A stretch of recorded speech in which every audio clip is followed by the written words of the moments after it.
ஸ்ரீமதே ராமானுஜாய நமஹ. நாராயணியம் 80வது தசகம். சமந்தக உபாக்கியானம் என்கிற தலைப்பில் இருக்கிற இந்த தசகத்தை பார்ப்போம். சமந்தக மணியின் கதை அப்படின்னு அர்த்தம். சமந்தக உபாக்கியானம். சத்ராஜித் என்பவன் சூரியனிடமிருந்து, ஸ்பெல்லிங் தப்பாகிடுது, சமந்தகம் என்னும் மணியை பெற்றான். பல காரணங்களுக்காக அந்த மணியை நீ அவனிடம் யாசித்தாய். அவளுடைய மகள் சத்யபாமாவை மணப்பதற்காகவே இவ்வாறு செய்தார்.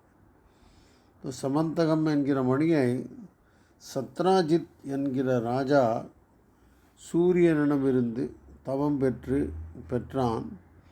அந்த மணியை கண்ணன் யாசித்தான். காரணம், சத்யபாமா அவனுடைய மகனான சத்யபாமாவை மணம் பிடிப்பதற்காகவே செய்தான். ஆனால் சத்ராஜித்து மணியை தரவில்லை, தரமாட்டேன்ட்டான், தர மறுத்தான். அவன் தம்பி பிரசேனன் அந்த மணியை கழுத்தில் அணிந்து கொண்டு வேட்டையாடச் சென்றான். பிரசேனன் அவனுடைய தம்பி, சத்ராஜித்தனுடைய தம்பி. அவன் அந்த மணியை அணிந்து கொண்டு வேட்டையாடச் சென்றான். சிங்கம் ஒன்று பிரசேனனை கொன்று சமந்தக மணியை ஒரு மாமிசத்துண்டு என்று நினைத்து எடுத்து சென்று விட்டது.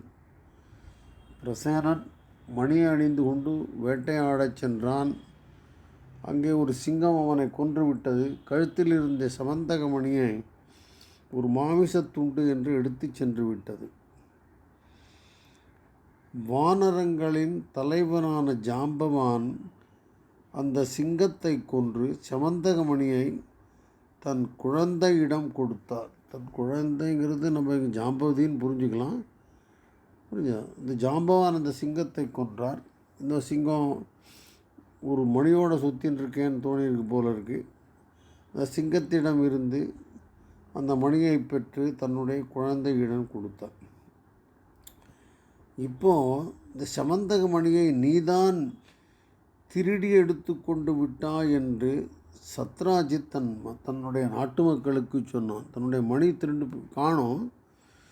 இந்த கண்ணன் என்னை கேட்டான், நான் தர மறுத்தேன், அவனே திருடி கொண்டு விட்டான் அப்படிங்கிற மாதிரி ராஜா தன் மக்களிடம் சொன்னான்.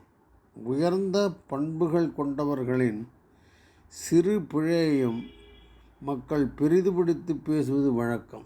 ஸோ கண்ணனுக்கு ஒரு அவப்பெயர் வந்து விட்டது அந்த ஊர் ஜனங்களில், இந்த மாதிரி மணியை கண்ணன் திருடி விட்டான் என்று.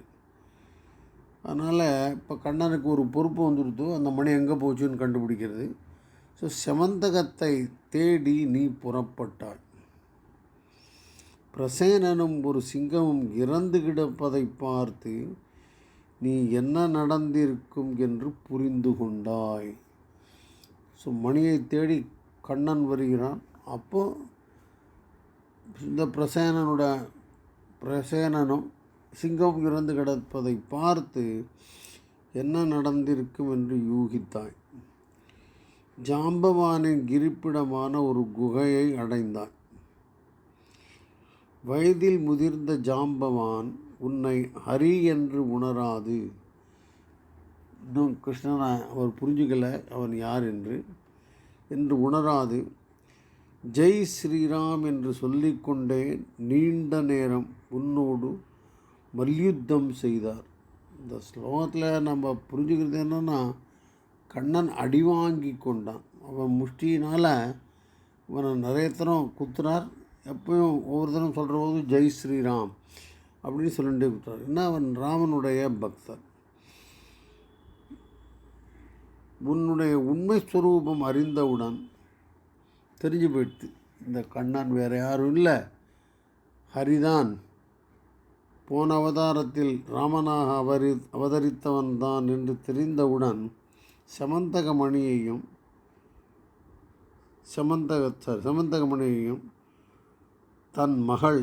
தன் மக்கள்னு போட்டிருக்கு, தன் மகள் ஜாம்பவதியும் உனக்கு பரிசளித்தார். என் பொண்ணை கல்யாணம் பண்ணிக்கோப்பா, மணியும் வச்சுக்கோ அப்படின்னு கண்ணன்ட்ட கொடுத்து விட்டான். சமந்தகத்தை சத்ராஜித்திடம் நீ சேர்த்து விட்டான். ஏன்னா தனக்கு அவப்பெயர் போகிறதுக்கோசரம் சத்ராஜித்திடம் கொடுத்து விட்டான். சத்ராஜித் ரொம்ப வருத்தப்பட்டான், வெட்கமும் பட்டான். சடனே தப்பாக சொல்லிட்டுமே. சத்ராஜித் வெட்கப்பட்டான். தன் மகள் சத்யபாமாவை உனக்கு மணமுடித்தான். அதமாச்சு சமந்தகமணியை ஜாம்பவான் கண்ணனுக்கு பரிசாக அளித்தார். தன்னுடைய மகள் ஜாம்பவதியை மணம் முடித்தார். ஆனால் மணியை சமந்தகத்தை சத்ராஜித்திடமே கண்ணன் திருப்தி கொடுத்து விட்டான் அப்படிங்கிறது தெரிஞ்சுக்கணும். சமந்தகமணியையும் தன்னுடைய சத்யபாமாவை மணமுடித்தான். சமந்தகமணியையும் உனக்கு பரிசாக கொடுத்தான். கண்ணன் திருப்பி சமந்தகமணியை அவன்கிட்ட கொடுத்துட்டா, பரிசாக தனக்கு அவர் கொடுத்தா கூட. ஆனால் மணியை அவனிடமே அழித்து விட்டாய்.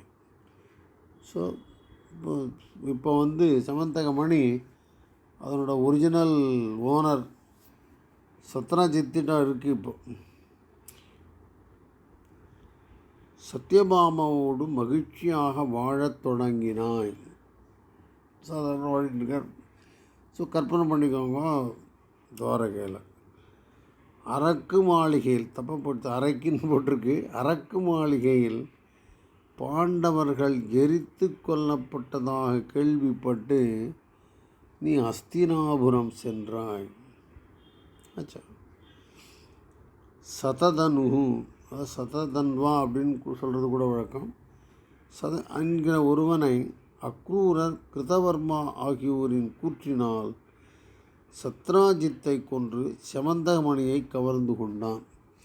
இந்த சததனு, சதன்னா 100, தனுவுன்னா வில்லு, 100 வில்லு இருந்தது போல் அவன்கிட்ட. அவனுடைய பேர் சததனுன்னு பேர், சததன்வான்னு சொல்லுவாங்க கூட. அவன் என்ன பண்ணான், அக்ரூரும் கிருதவர்மாவும் சொல்லி சத்ராஜித்தை கொன்று சமந்தகமணியை கவர்ந்து கொண்டான். இப்போ சத்யபாமாவுக்கு வருத்தமாயிடுது. தந்தை இழந்த சோகத்தால் சத்யபாமா வருந்தினாள். நேச்சுரல்.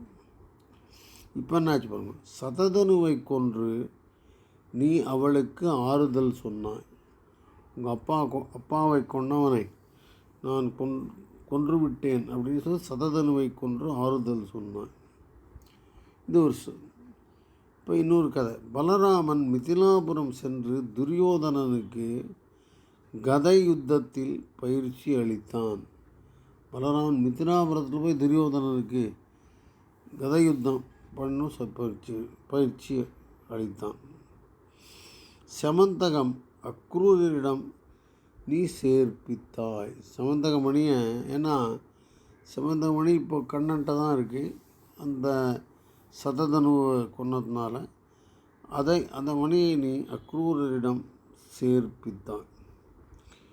இப்போ ஒரு கதை இருக்குது. உன்மீது திருட்டுப்பழி போட்ட சத்ராஜித்தை கொன்றுவிடும்படி சததனுவிடம் அக்ரூரர் சொன்னது உன்மேல் உள்ள பக்தியினால் தான் என்றும் அப்படின்னு ஒரு ஸ்டேட்மெண்ட் இருக்குது. அக்ரூரருக்கு உன் மேலே பக்தி ஜாஸ்தி ஆகியனால் உன்மீது திருட்டுப்பழி போட்ட சத்ராஜித்தை அழிக்கும்படி நீர்தான், அக்ரூரர் தான் சததனிடம் சொன்னார் என்றும். அக்ரூரர் சொன்னது, கொன்றுபடி சத்தியனிடம் சொன்னது உன்மேல் உள்ள பக்தியினால் தான், மேலே இருக்கிற பக்தியினால் தான். உனக்கு அவப்பெயர் ஏற்பாடு செய்தானே, அவனை கொன்றுவிட வேண்டும் என்று நீ சததனிடம் சொன்னாய் என்றும். அதே மாதிரி இன்னொன்று இருக்குது. அக்ரூரர் ஐஸ்வர்யம் பெற வேண்டும் என்ற காரணத்தினால்தான் அவரிடம் சமந்தகமணி ஒப்படைக்கப்பட்டது என்றும் சிலர் உரைப்பதுண்டு. ஒரு சில ஐஸ்வர்யம் சேரணும், அக்ரூரர் அவ்வளோ வசதியான பொசிஷனில் இல்லை போல இருக்கு, அவற்றை சில ஐஸ்வர்யம் சேரட்டும் என்று நினைத்து தான் சமந்தகமணி அவரிடம் ஒப்படைக்கப்பட்டது என்றும் சிலர் உரைப்பதுண்டு. இப்போ என்னாச்சு, அக்ரூரரும் கிருதவர்மாவும் உன்னிடம் அஞ்சி நாட்டை விட்டு ஓடினார்கள். அவளுக்கு என்ன பயம்னா, இப்போ சத்தியமாமா வருத்தத்தில் இருக்கா. அவன் அப்பாவை கொன்னது சததன்வான்னு தெரிஞ்சு விடுது. சததன்வாவை கொல்லும்படி சொன்னது அக்ரூரரும் கிருதவர்மாவும் அப்படின்னு தெரிஞ்சுட்டு, நான் தனக்கு ஏதாவது தண்டனை கிடைக்குமோ அப்படின்னு பயந்துட்டு அக்ரூரரும் கிருதவர்மாவும் உன்னிடம் வஞ்சி நாட்டை விட்டு ஓடினார்கள். அவர்களை கொணர்ந்து சமந்தகமணியை பலராமன் மூலம் அக்ரூரரிடம் சேரும்படி செய்தார். பலராமன் வழியாக அக்ரூர்கிட்ட போய் அந்த சமந்தகமணி சேரும்படி செய்தார். அக்ரூரர் நல்ல பக்திமான் தான். இருந்தும் அவரிடம் இருந்த அறிவுச்செருக்கின் காரணமாகவே இதையெல்லாம் அனுபவிக்கச் செய்தாய். அக்ரூர் பக்திமான் தான், இருந்தாலும் அவர்கிட்ட தன்னுடைய அறிவின் காரணமாக ஒரு செருக்கு இருந்தது. அதை உணர வைப்பதற்காகவே இந்த மாதிரியான கஷ்டங்களை கொடுத்தாய் அப்படின்னு முடிக்கிறார். அப்புறம் கடைசியில் முடிக்கிறார், பாமா குச்சாந்தரசய பவனேச பாயாக. பாமா குச்சாந்தர சய பவனேச பாயாக. பெருண்ட சத்தியமாமாவுடன் சந்தோஷமாக இருக்கும் பெருமானே, பவனேச இந்த உலகத்துக்கெல்லாம்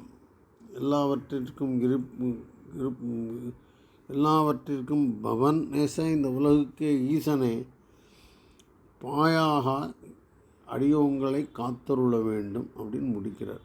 அது பாமா குச்சாந்தரசய பவனேச பாயாக. இவ்வாறாக இந்த சமந்தக உபாக்கியானம் என்கிற 80வது தசகத்தை நிறைவு செய்கிறார் நாராயண பட்டத்ரி. ஸ்ரீமதே ராமானுஜாய நமஹ.